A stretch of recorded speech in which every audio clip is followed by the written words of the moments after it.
В Алматы на набережной реки Синтай есть такое роскошное здание, и алматинцы не понимают, что это такое и почему оно пустует. Сегодня мы приехали к этому зданию. Это отель Гранд Кемпински Азия. Он должен был стать лучшим отелем в городе, жемчужиной Алматы.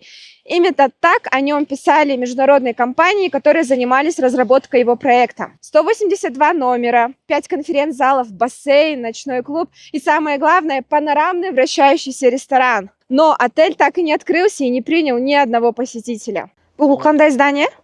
Машина ана жаққа қойыңызшы. Частный территорияда рұқсат. Бірақ ашылмады ғой. Мебель бәрі тұр уже. Ремонты біткен ба? Ішінде бәрі, мебель бәрі бар дейсіз. Жоқ, әлі бітпеген ғой. Әлі бітпеген ба? Жоғарыда бәрі тұр.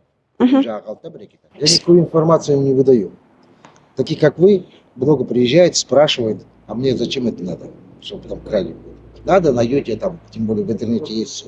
Срок сдачи отеля Гранд Кемпински Азия постоянно откладывался. В 2021 году сообщалось, что готовность объекта 85%, а объем необходимых инвестиций 10 миллиардов. Однако инвесторы, судя по всему, не нашли. Шикарный отель так и не открылся. По информации, которую нам удалось найти, эксклюзивный мандат на владение этой гостиницей сейчас принадлежит некому зарубежному предпринимателю Мариусу Едлицки.